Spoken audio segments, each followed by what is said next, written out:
አንድ ጥያቄ ልጠይቅ።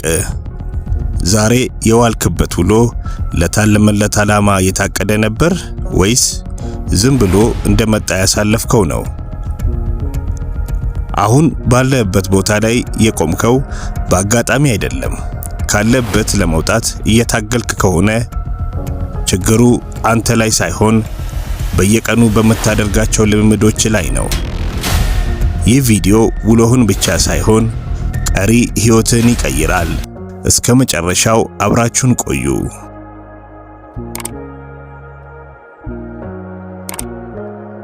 እንኳን ወደ ጽናት ቫይብስ በሰላም መጣችሁ። እኔ ዛሬ ማወራችሁ ስለ ስኬት ሚስጥር አይደለም።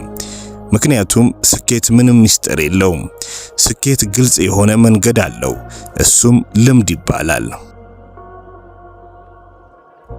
አሪስቶታሊስ የተባለው ፈላስፋ እንዲህ ብሎ ነበር፣ እኛ በተደጋጋሚ የምናደርገው ነገር ነን። ትልቅ ሰው ለመሆን ትልቅ ሥራ መስራት ብቻ አይበቃም። በየቀኑ የምናደርጋቸውን ትናንሽ ነገሮች ማስተካከል አለብን። ዛሬ በ5 ዋና ዋና ነጥቦች ስር ሕይወታችሁን የሚቀይሩ ልምምዶችን በዝርዝር እናያለን። የጠዋት ድል። የቀንህ ስኬት የሚወሰነው በጠዋቱ መጀመሪያ 60 ደቂቃ ውስጥ ነው። አብዛኛው ሰው ከእንቅልፉ ሲነቃ መጀመሪያ የሚነካው ምንድን ነው? ስልኩን። በሶሻል ሚዲያ የሌላውን ሰው ስኬት ወይም ጭንቀት እያየ ቀኑን ይጀምራል። ይህ ትልቅ ስህተት ነው። አንደኛ፣ ቀንህን ቀድሞ መጀመር። ቢያንስ ከፀሐይ መውጣት በፊት ንቃ። ይህ በራስህ ላይ ቁጥጥር እንዳለ ያሳይሃል። ሁለተኛ፣ ምስጋና። ስትነቃ መጀመሪያ አመሰግናለሁ በል።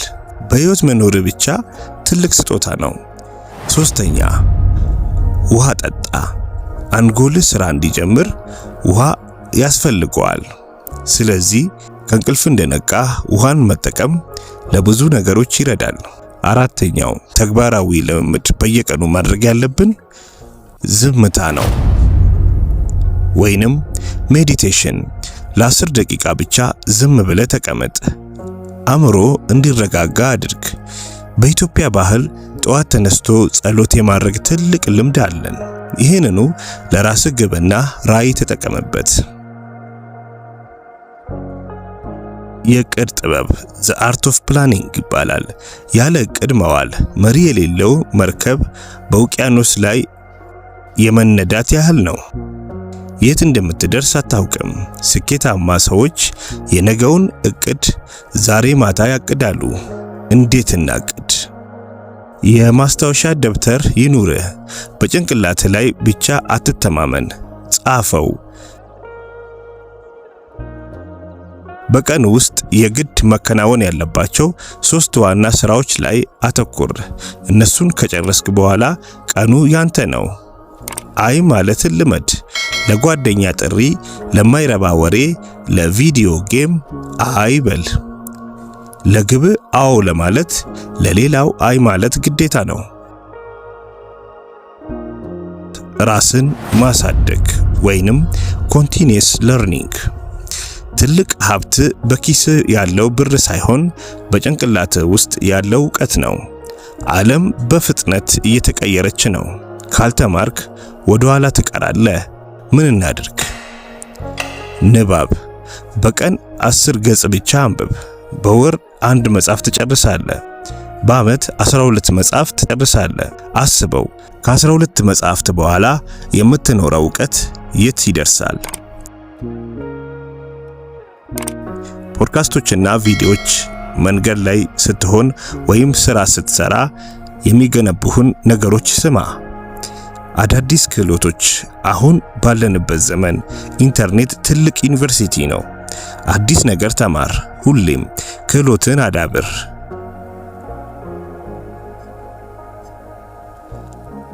አንድ ታሪክ ልንገራችሁ።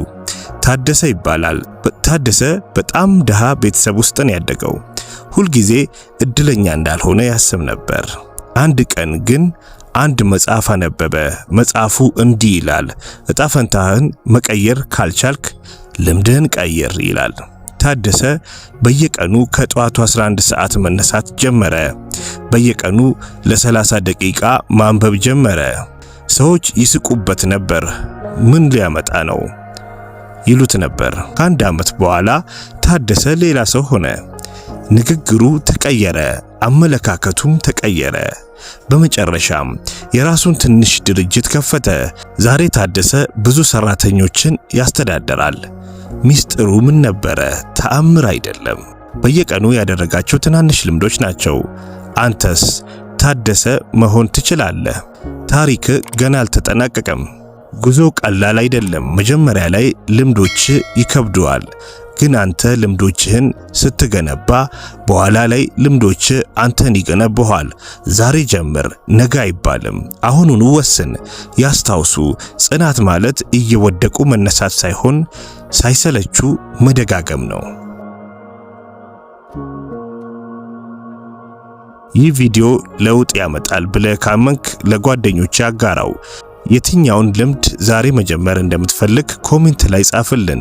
እያንዳንዱን ኮሜንት አነባለሁ። ለበለጠ አነቃቂ ቪዲዮ ጽናት ቫይብስን ሰብስክራይብ አድርጉ፣ የደውል ምልክቱን ተጫኑ።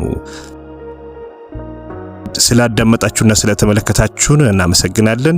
በሚቀጥለው ቪዲዮ እስክንገናኝ በጽናት ቆዩ። ጽናት ለሁላችን። ጽናት ቫይብስ።